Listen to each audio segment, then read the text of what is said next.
Good morning, friends. Welcome back to our morning coffee time for Wednesday, July the 29th.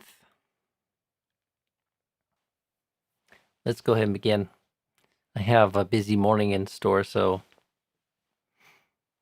I won't take too much time today, and maybe just go to questions. But I thought I might read just a little Dhammapada while everyone's still logging in here.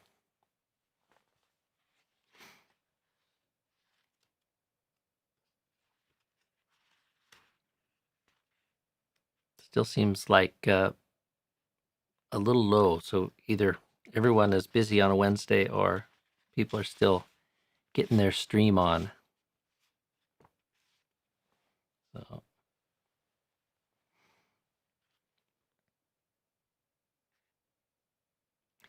this is from the chapter 13, titled The World, in the Dhammapada.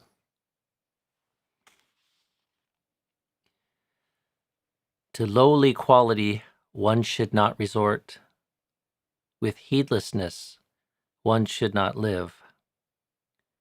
To an improper view one should not resort. And one should not be a world augmenter. One should stand up, not be neglectful. Follow Dhamma, which is good conduct. One who lives Dhamma sleeps at ease in this world and also the next. One should follow Dhamma, which is good conduct, not that which is poor conduct. One who lives Dhamma sleeps at ease in this world and also the next. As upon a bubble one would look, as one would look upon a mirage. The one considering the world thus, King Death does not see. Come ye, look at this world like an adorned royal chariot, wherein childish ones are immersed. No clinging there is among those who really know, and who, having been heedless formerly, but later is heedless not, he this world illuminates, like the moon set free from a cloud. Whose bad deed done is covered by what is wholesome. He this world illuminates, like the moon set free from a cloud.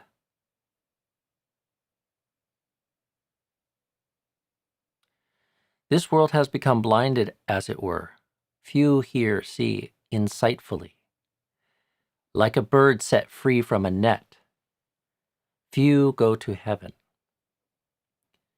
Swans go along the path of the sun, and in the air they go with psychic power. The wise ones are led from the world, having conquered Mara and his cohorts. Of a person who has overstepped one Dhamma, who speaks falsehood, who has turned the back on the world beyond, there is no wrong that cannot be done. Truly, no misers get to the world of gods.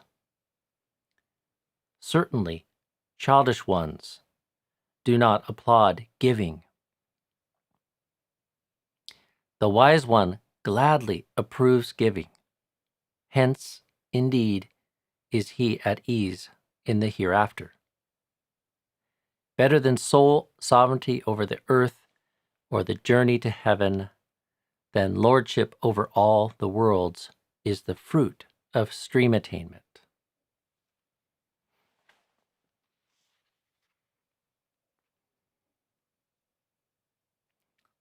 So that's chapter 13 of the Dhammapada, The World, from the Dhammapada, The Sayings of the Buddha. This is the Oxford, or one of the Oxford World Classic editions by John Carter Ross and Mahinda Palihawadana.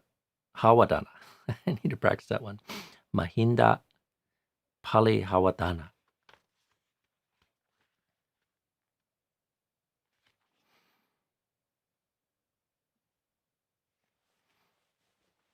Okay, well, it looks like everyone's here now. We got 75 people.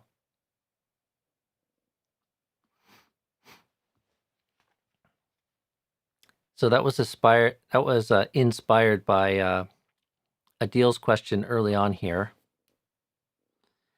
Ajahn, how to let go of thoughts and plans about the future. I'm too preoccupied with how certain things will eventually turn out, which generates a lot of dukkha. And then Michelle echoed that. Same issue as Adil here. So, Adil, this is the energy of bhava tanha, being and becoming.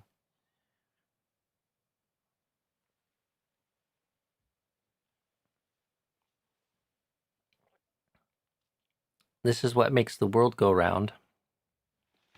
And seeing the world as a bubble, as a mirage. Considering this, one escapes the king of death. So that's a reference to Mara. As we've talked about before, Mara is the lord of the realm of death, which is the sense realm. And why is it the realm of death? Because it's conditioned, and the obsessions of the sense realm, the pleasures of the sense realm, are unsubstantial. So seeing it as a bubble or a mirage, like a bubble does have form, but it's incredibly thin, ephemeral, unstable, and soon pops. Or like a mirage seems to have form. It seems to have substance. And these images are reminders of that kind of deeper meaning of the characteristic of dukkha, or the sign of dukkha, dukkha lakkhana.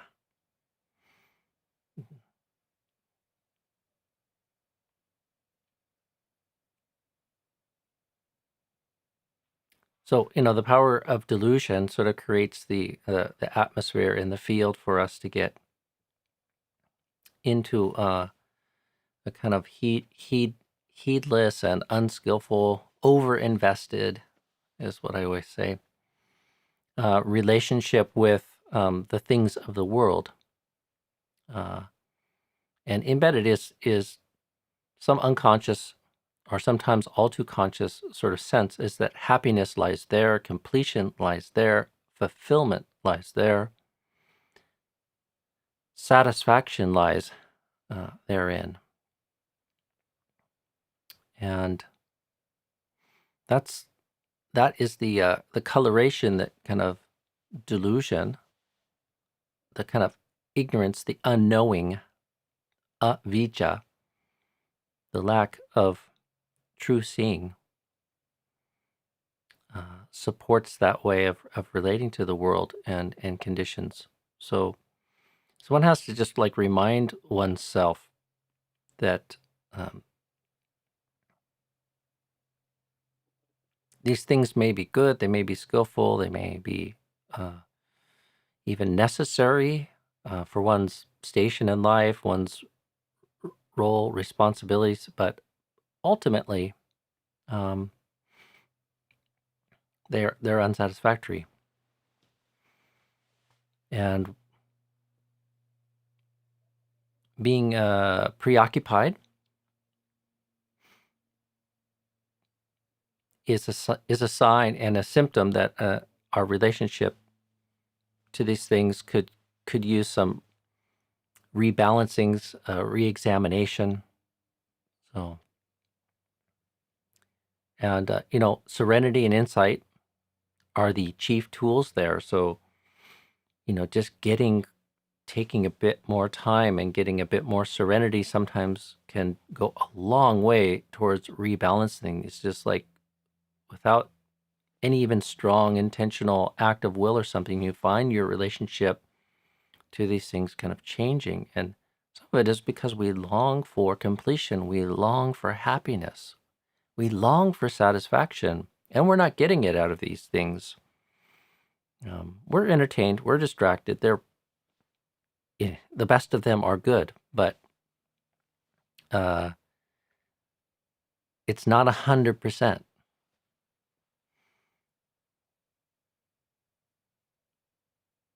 It's probably not even 90%. There's always this pervasive characteristic of lack that comes along with even the best of worldly things, worldly blessings, worldly experiences. So, and one has to cultivate the path to ultimately sort of transform that sort of relationship so that we don't get preoccupied and caught up. And that's a tall task.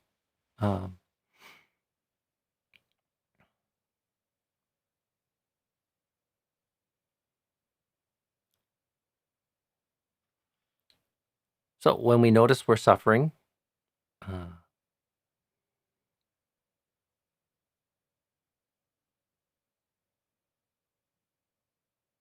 let that be motivation and fuel to re-examine the relationship and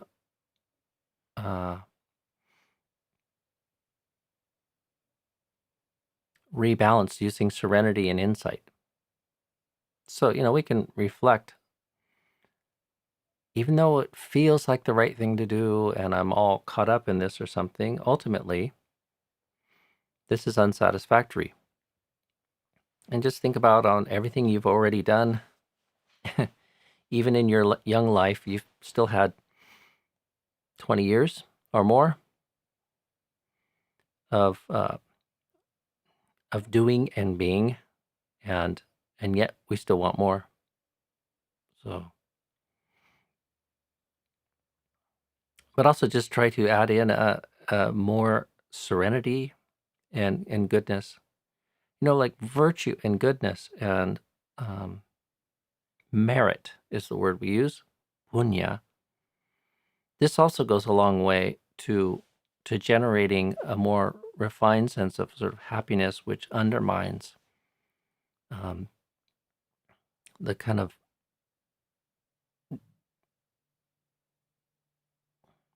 sticky investment that we make in kind of worldly things that breeds and lays a foundation for dukkha. So,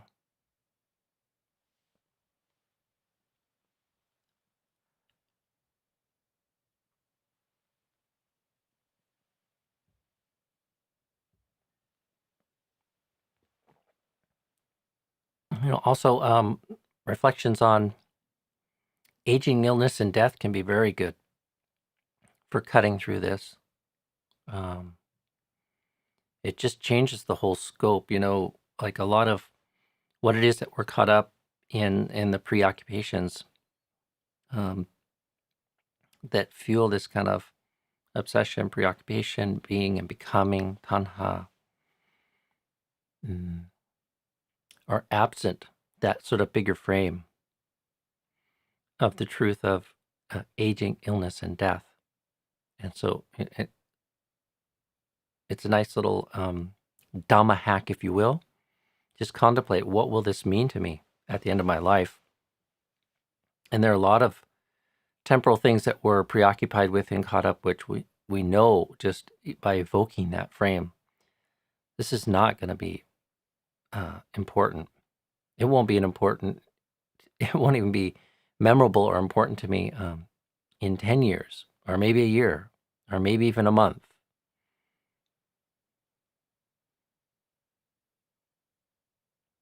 And sometimes just by evoking that kind of reflection or something, the relationship changes.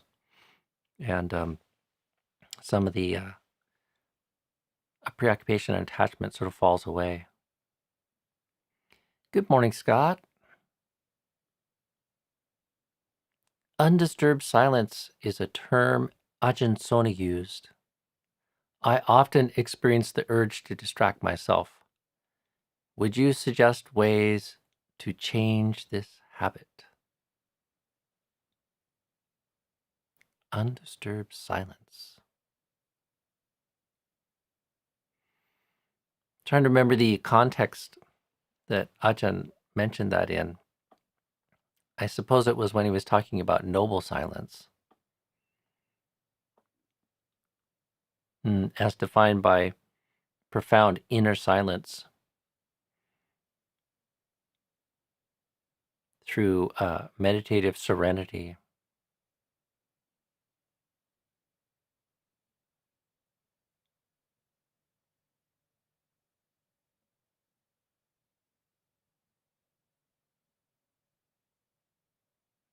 And I see, distraction is kind of related to restlessness and the hindrance of restlessness. And, it's just one of the many ways that we react to this kind of pervasive sense of dukkha. It's kind of almost always there, kind of bubbling in our mind. If there isn't a profound sort of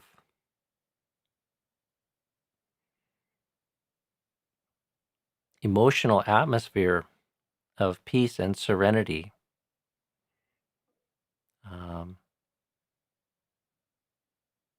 then one's suffering. And our habits of distraction can kind of manifest in many ways.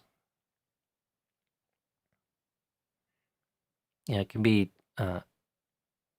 directed sort of towards sensuality.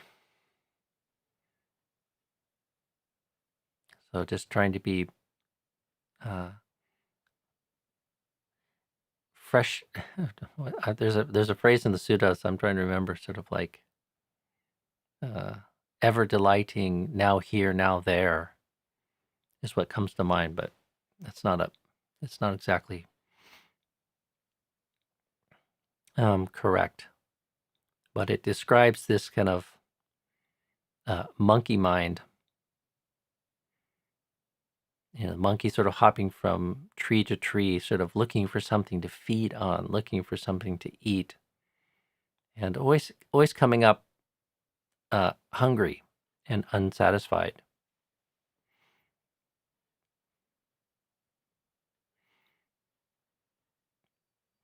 If we step back from the romantic notion of nature, food isn't all that abundant. If you watch animals in the wilderness or in a natural setting, I mean, they spend so much of their time feeding. I look at these poor deer around here. They have to browse and graze like most of the day.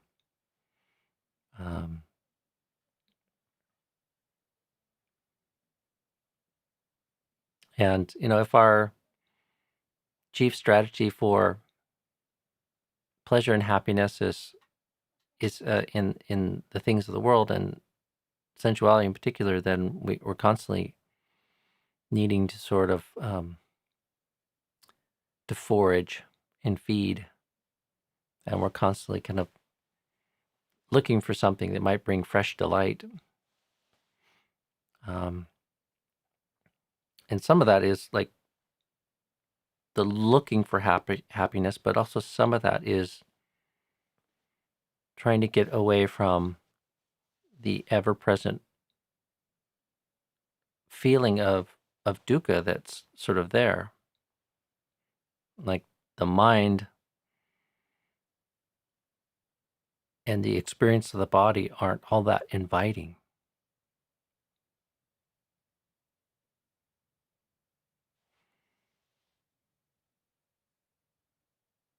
And, this is part of the reason why I think like a strong foundation in goodness and blessings as well as the mental cultivation that we do, it's like temporarily sort of creating a much happier and more inviting sort of experience of mind and body and being. And, we know from those moments that we get it right. It's like when one feels profoundly happy, profoundly at ease, we quite naturally don't and even can't be distracted. It's like, when one sort of enters into the presence of a profound state of serenity,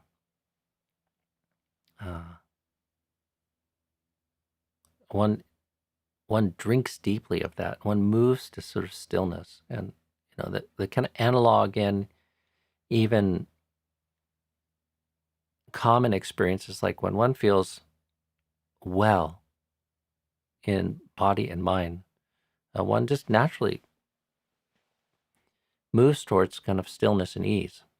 It's like you don't want to get up; you just want to sit on the porch and drink in that feeling of well-being.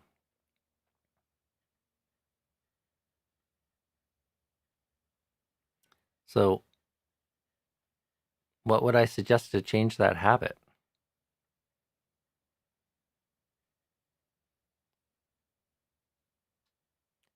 Challenge that strategy of following distraction and instead turn inwards and kind of reestablish some skillful, inviting state of mind. So, that can be a thought of goodwill, loving kindness. You can actually go sit and increase the sense of serenity and joy in the mind.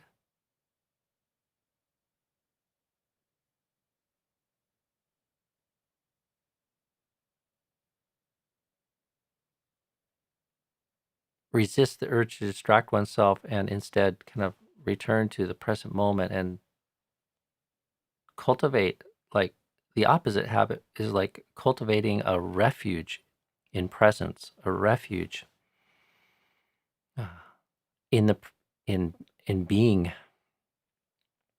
in the present moment, and grounding oneself in the benefits and the joy of just present moment awareness.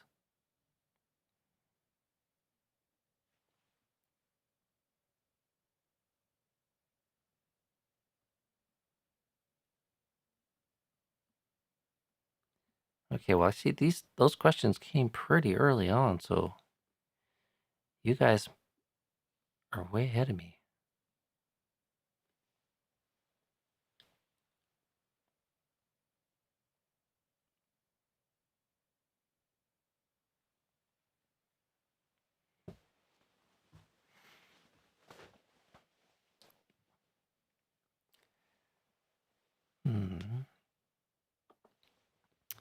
Good morning, Adrienne. Any encouragement you have for parenting a depressed teen who is so much pain? He's talking about suicide. Well, that's way beyond my pay grade to give a comprehensive response to that.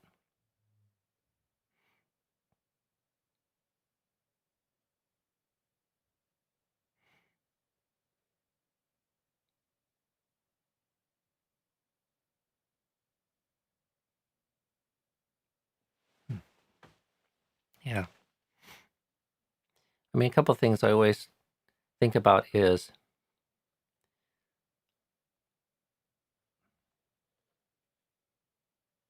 looking at the quality of relationship and connection. Like I think that provides an anchor for us as human beings. The kind of quality of relationship that we have to other people.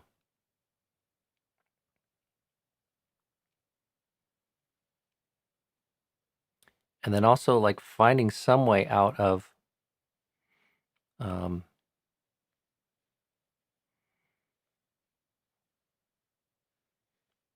the obsession of self. So if there's any way you can encourage him to focus on the well-being of others even a little bit, and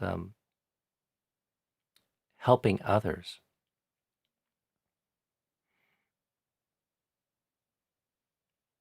that can maybe sort of set off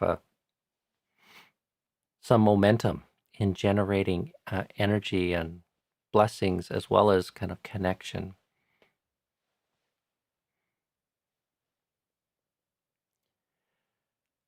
Some physical exercise as well can be very good, like not being too sedentary. Even just walking, hiking, movement of really any kind.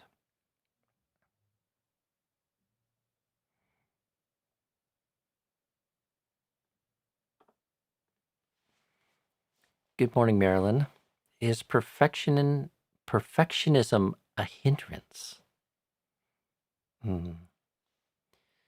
Well, it's not listed.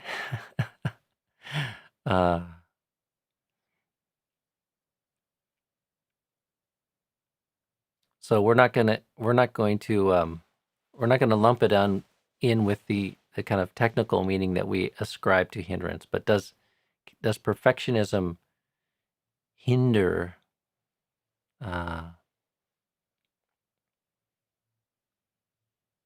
higher states of mind?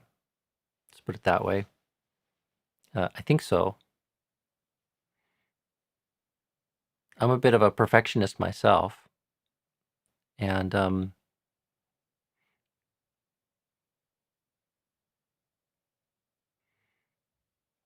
I think where I go wrong is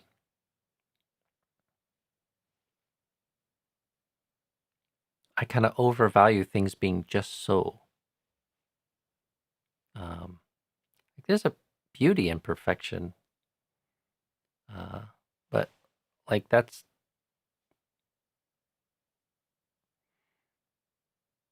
generates tanha. That beauty itself, or even the very perfection of something, it can give us joy, but ultimately it's unsatisfactory. So.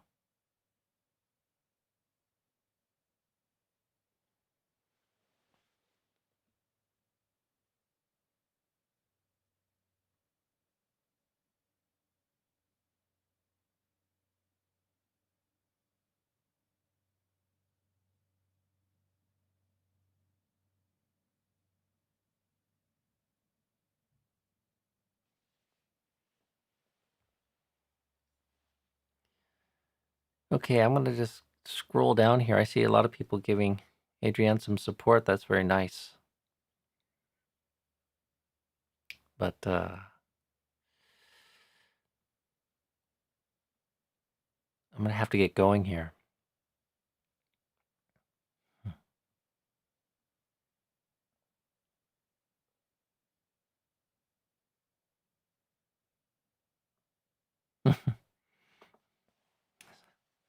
Douglas, this is it possible to perform stand-up comedy and practice right speech? I'd like to try it, but most, if not all, of it is based on lying, exaggerating, self-deprecation, harsh speech.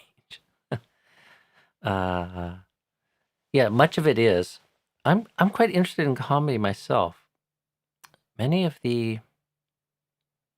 my teachers and many of the great monks that I've met do have a wonderful sense of humor. And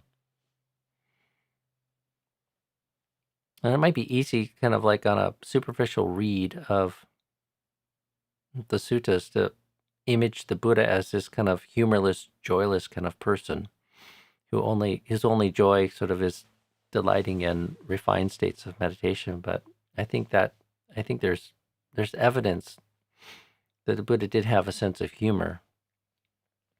For me, I think some of the most funny and powerful comedy overlaps kind of quite nicely with a deeper understanding of human nature and reality. Like, I think a really good comic is also a philosopher, in a sense, and somebody who sees human nature in a way that isn't always expressed or illuminated.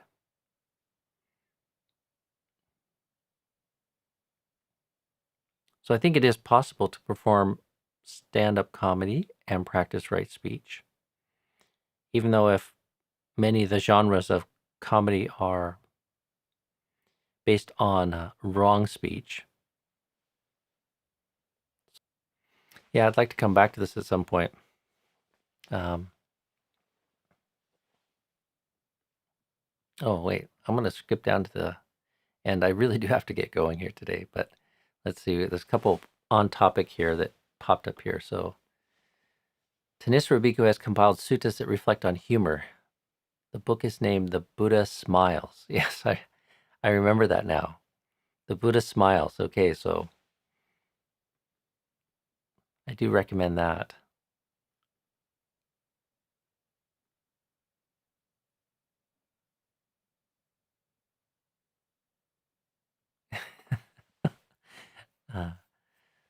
Maybe Ajahn Sona could give a talk on right humor. That would be great. Go ahead, Phil. Email him. meditate@birkin.ca. I'll also kind of put a plug in for it. I think that would be great. It's something I've been thinking about for 6 months or so, on and off.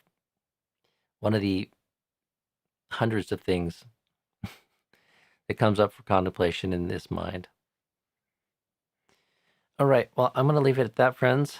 I have another appointment kind of coming up here pretty soon, and I have to break this down and reconfigure for what comes next. Jhana jokes. Be well, friends, and Adrienne, my heart goes out to you and your family and your son. I hope you guys can find something that's effective and helpful. Help turn things around for him. And thank you all, and for the community that's there in the chat. Wish everyone has a good day, and I'll see you all tomorrow on the morning coffee time. So be well for now, friends, and take care of yourself.